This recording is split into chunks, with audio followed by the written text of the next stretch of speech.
తులవారికి చూసుకున్నట్లయితే మీకు 4వ స్థానంలో పంచగ్రహ కూటమి ఏర్పడుతుంది ఈ పక్షంలో.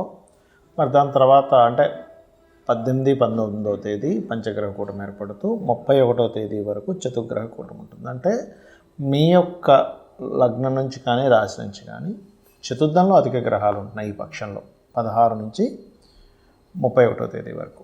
అదేవిధంగా మనకి పంచమ రాహు 6వ స్థానంలో శని మంచివాడే, భాగ్యంలో గురువు, లాభస్థానంలో కేతు ఉన్నాడు.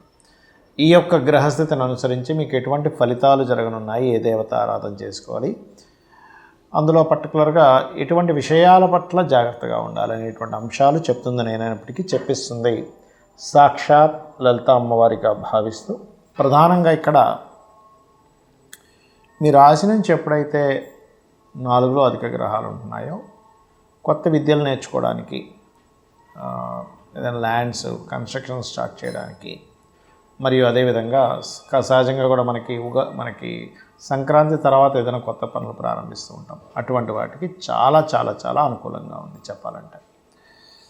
అలాగే మరొక విషయం ఏంటంటే ఇక్కడ ఈ పంచగ్రహ కూటమి ఎప్పుడైతే ఏర్పడుతుందో మీ లగ్నం నుంచి ఇది కొంత మెంటల్లీ కూడా స్ట్రాంగ్ అవడానికి ఉపయోగపడుతుంది. 4లో అధిక గ్రహాలు ఉన్నప్పుడు ఎప్పటి నుంచో తీరినటువంటి డిజైర్స్ ఉంటాయి కొన్ని, పలానా వాహనమనో, గృహమనో, వస్తువులనో, పలానా డ్రెస్ అనో కొనుక్కోవాలని, అటువంటి వాటికి చాలా అనుకూలంగా ఉంటుంది. కాకపోతే 5వ స్థానంలో రాహు ఉన్నాడు కాబట్టి కొంచెం ఇమాజినేషన్స్ ఎక్కువగా అవుతూ ఉంటాయి. కాకపోతే ఇక్కడ ప్రేమ వ్యవహారాలకు సంబంధించినటువంటి విషయంలో పర్టికులర్గా 21, 22 తేదీలు చాలా జాగ్రత్తగా ఉండండి. 20, 21, 22 తేదీలు ఇక్కడ ప్రేమ వ్యవహారాలు, ఫ్రెండ్స్ మూలంగా, షేర్ మార్కెట్ మూలంగా ఇబ్బంది వస్తుంది.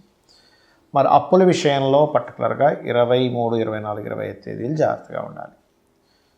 ఇక 6లో సహజంగానే శని మంచివాడే, కాకపోతే కొంత గురువులతోని స్ట్రెస్, బ్యాంకింగ్ ట్రాన్సాక్షన్స్ వల్ల స్ట్రెస్, కొంచెం పుణ్యక్షేత్రాలకు వెళ్ళడము. ఈ 9లో ఉండే గురువు ఇస్తున్నాడు. ఫార్మా రంగాలు మరియు అదేవిధంగా మెడికల్ రంగాలు, ఆయుర్వేదము, ఇటువంటి రంగాల్లో, ఇటువంటి వ్యాపారాల్లో ఉండేటువంటి వారికి ఖచ్చితంగా బాగుంటుంది. రియల్ ఎస్టేట్ రంగాల్లో వారికి కూడా బాగుంది 4లో అధిక గ్రహాలు ఉన్నందుకు. రైతులకి, రియల్ ఎస్టేట్ రంగాల వారికి ఒక మంచి అవకాశాలు రావడం, కొంత పాజిటివ్గా ఉండడం కూడా జరుగుతుంది. ఇక ఫైనాన్షియల్ గ్రోత్ కూడా బాగుంది చెప్పాలంటే. ఇక మీరు చేయవలసినటువంటి దేవత ఆరాధన ఏమిటి? దుర్గాదేవి యొక్క అష్టోత్తరం ఎక్కువగా చేయండి. నవగ్రహాల్లో శని, రాహు, కేతు, గురు, కుజ గ్రహాల దగ్గర దీపారాధన చేయండి. గోవులకి క్యారెట్స్, బెల్లము, గ్రాసము, అరటికాయలు ఇవి తినిపించండి. అన్ని విధాలా మీకు బాగుంటుంది. చాలామంది ఈ గోచార ఫలితాలు మాత్రమే కాకుండా జన్మజాతకంలో ఏమేమి ఉంటాయి అని నన్ను చాలామంది అడుగుతుంటారు, అసలు ఏం చెప్పొచ్చు అని. నేను ఒకటే చెప్తాను, జ్యోతిష్శాస్త్రము అంటే మీకు వెలుగునిచ్చేది. అంటే ఒక కంప్లీట్ ఒక దగ్గరికి వెళ్తున్నారు, ఉదాహరణకి ఇక్కడ నుంచి మీరు ఏ తిరుపతితో వెళ్ళాలి, కారులో వెళ్తున్నారు.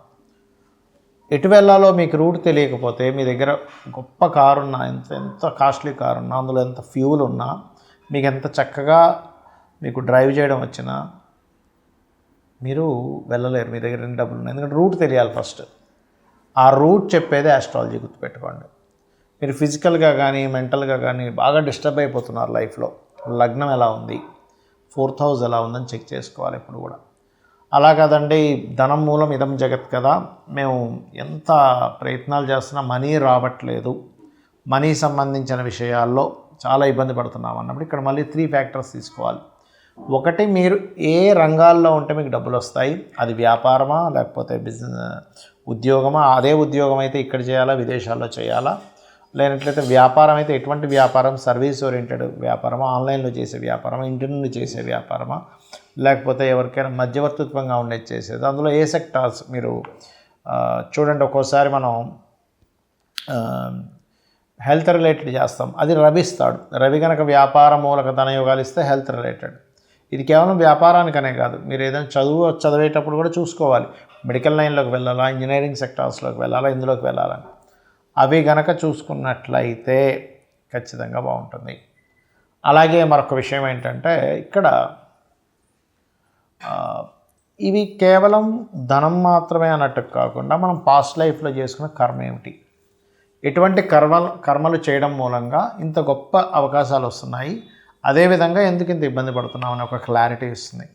మరి తెలుసుకోవడం వరకే ఉంటుందా అంటే కాదు, చాలా చాలా చిన్న ఎందుకంటే మనకి కలియుగంలో కలి సాధువు అంటూ ఉంటారు. అంటే కలియుగంలో మనం కేవలం నామస్మరణ ద్వారా మన యొక్క దోషాలను తొలగించుకోవచ్చు. అంటే ఒక నామం, మీరు ఏ గ్రహం ద్వారా మీకు ఇబ్బంది కలుగుతుందో ఆ గ్రహం యొక్క అధిష్టాన దేవత తీసుకొని ఆ అధిష్టాన దేవత నామస్మరణ చేసుకుని సరిపోతుంది. అది మీకు ఉండేటువంటి సమస్యని బట్టి, మీరు పూజనలో చేసుకున్న కర్మని బట్టి, మీకు ఏ గ్రహం అసలు భూతత్వరాశుల్లో ఉందా, అగ్నితత్వరాశుల్లో ఉందా, జలతత్వరాశుల్లో ఉందా, వాయుతత్వరాశుల్లో ఉందా తీసుకొని ఇలా ప్రతి ఒక్కటి ఉంటుంది ఆస్ట్రాలజీలో. అంటే ఒక గృహం కొనుక్కుంటున్నాం, ఆ గృహము ఏ దిశ ఉన్న గృహాన్ని కొనుక్కుంటే మంచిది, దాన్ని 2 రకాలుగా క్యాలిక్యులేట్ చేస్తారు. అంటే మీ పేరులో ఉండే అక్షరాలని ముందు మీ పేరులో ఉండే మొదటి అక్షరాన్ని, అదేవిధంగా మీకు గ్రహస్థితి, మీ జన్మజాతకంలో ఉండేటువంటి గ్రహాల యొక్క స్థితిగతుల్ని తీసుకొని చూస్తారు. అయితే ఇక్కడ మీరు ఒకటే గుర్తుపెట్టుకోండి, ఎప్పుడు కూడా జ్యోతిష్శాస్త్రం అనేటువంటిది భయపెట్టేదో భయపడేదో కాదు. అది మీకు వే చూపించేది. ఒక దగ్గరికి వెళ్ళాలంటే ఎలా అయితే మనకి రూట్ తెలిస్తే ఎలా వెళ్ళి మన డెస్టినేషన్ ఎలా రీచ్ అవుతామో, సేమ్ యాజ్ ఇట్ ఈజ్ మన జీవితంలో అనేకమైన సమస్యలు ఉంటూ ఉంటాయి. అన్నదమ్ములతో గొడవలు ఉంటాయి, లేకపోతే అప్పుల పాలవుతూ ఉంటాము, రోగగ్రస్తులం అవుతూ ఉంటాము, లేకపోతే ఇల్లు కొనుక్కోలేకపోతుంటాము, మంచి ఉద్యోగంలో జాయిన్ అవ్వాలంటే అవ్వలేకపోతుంటాం, వ్యాపారం సాగదు, ఒక్కోసారి సంతానం కలగదు, లేనట్లయితే తెలిసిన వాళ్ళతోనే గొడవలు అవుతుంటాయి. ఇట్లా అనేకమైన సమస్యలు ఉంటాయి. అసలు ఆ సమస్య యొక్క రూట్ కాజ్ ఏమిటి, మీరు ఏ మంత్రము చేసుకుంటే, కొంతమంది చూడండి, నేను మంచి చెప్పినా చెడైపోతుందండి, నేను ఎవరితో ఏం మాట్లాడినా ఇబ్బంది వస్తుందండి అంటూ ఉంటారు.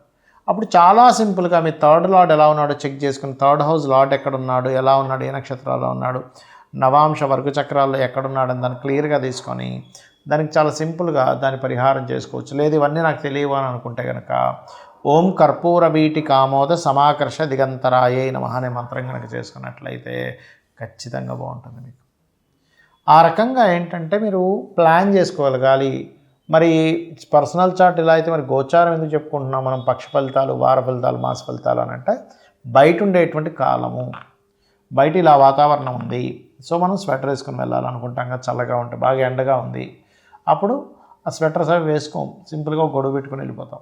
అలా ఏంటంటే బయట ఉండే వాతావరణం, ఒక బిజినెస్ మనం అనుకుంటున్నాం, బయట అసలు ఈ బిజినెస్కి ఎంత మార్కెట్ ఉంది, డిపెండ్ ఆన్ మార్కెట్ బట్టి ఉంటుంది. ఎంత బిజినెస్కి ఎంత వాల్యూ ఉంది, ఎంత ఇంప్రూవ్మెంట్స్ ఉన్నాయి, ఎలాంటి అప్డేట్ తీసుకురావాలి, అసలు ఇప్పుడు చేయాలా వద్దా, ఇప్పుడు ఇన్వెస్ట్మెంట్ చేయాలా వద్దా అని అనాలిసిస్ చేస్తాం మనం ఒక బిజినెస్ చేసేటప్పుడు. అదే బిజినెస్కి కనుక అద్భుతమైనటువంటి గ్రోత్ ఉంది, చాలా డిమాండ్ ఉందనుకోండి, ఎలా పెట్టినా నడిచిపోతుంది. కానీ బిజినెస్ డెవలప్మెంట్స్ లేవు, అంత ఇది లేదు, డిమాండ్ లేదన్నప్పుడు దాన్ని ఇన్నోవేటివ్గా తీసుకెళ్తాం. అలాగే బయట ఉండే వాతావరణం అంటే బయట గోచార గ్రహాలు, గోచార ఫలితాలు అనేటువంటివి మీ యొక్క రాశికి లేదా మీ లగ్నానికి, మీ భావానికి ఎంతవరకు సపోర్టివ్గా ఉందని చెప్పేది కాలము. అలాగే మీ పర్సనల్ చార్ట్ అనేటువంటిది కంప్లీట్గా మీరు పూర్వజన్మల్లో ఎటువంటి కర్మ చేయడం వల్ల మీరు పలానా ఇంట్లో పలానా తల్లిదండ్రులకి పలానా రోగగ్రస్తులై, లేకపోతే పలానా అద్భుతమైన సిల్వర్ స్పూన్తో పుట్టడం కానివ్వండి, ఏదైనా సరే ఎందుకు జరుగుతుందని ఒక క్లారిటీ ఇచ్చేది మీ పర్సనల్ చార్ట్. దాన్ని ఎలా మార్చుకుంటూ వెళ్తాము. సరే వెళ్తూ ఉన్నాం, ఒక వేరే రూట్లోకి వెళ్ళిపోయాం, వెంటనే ఒకళ్ళు అలగ్గానే ఏం చెప్తారు, అయ్యో మీరు ఇటు వెళ్ళిపోతున్నారు, ఇటు కాదంటే అటు వెళ్ళాలి స్ట్రైట్గా అంటారు. ఇప్పుడు మళ్ళీ వెంటనే తిప్పుకొని మళ్ళీ వెళ్తాం. అంటే ఏమిటి, ఆస్ట్రాలజీ ఈజ్ వెరీ క్లియర్లీ, చాలా క్లియర్గా, బాబు నువ్వు ఇది చేస్తున్నావు, ఇది చెయ్యకు, దీనివల్ల నువ్వు నష్టపోతావు, దీనివల్ల నువ్వు ఇబ్బంది పడతావు, సో ఈ రూట్లో వెళ్ళు, నీకు చాలా బాగుంటుందని చెప్పేది. సరే జాతకం లేదు, ఏం చేయాలి, నో నీడ్ టు వరీ. సింపుల్గా ఏం చేస్తారంటే మీరు హ్యాపీగా లలితా సహస్రనామాలు రోజు చాంటింగ్ చేయండి. మొత్తం నామాలు నేను చాంటింగ్ చేయలేను, కొన్ని వాటికి ఏమైనా ఉంటాయా అంటే ఫినాన్షియల్ గ్రోత్కి ఓం సంపత్కరీ సమారూఢ సింధుర వరజ సేవితాయే నమః. లేదా అలా కాదండి, కెరీర్ పరంగా మాకు గ్రోత్ రావాలి, చక్కగా మీరు ఓం మాణిక్య మకుటాకార జానుద్వయ విరాజితాయే నమః చేసుకోవచ్చు. లేదు బిజినెస్ ఇంప్రూవ్మెంట్స్ కావాలి, ఓం ఇంద్రగోప పరిక్షిప్త స్మరతోనా భజంగికాయ నమః. ఈ నామం కేవలం బిజినెస్ ఇంప్రూవ్మెంట్స్కి కాకుండా మీకు హ్యాపీనెస్ని కూడా పెంచుతుంది. మనసు బాగా లేదు, ఓం మనస్విని నమః.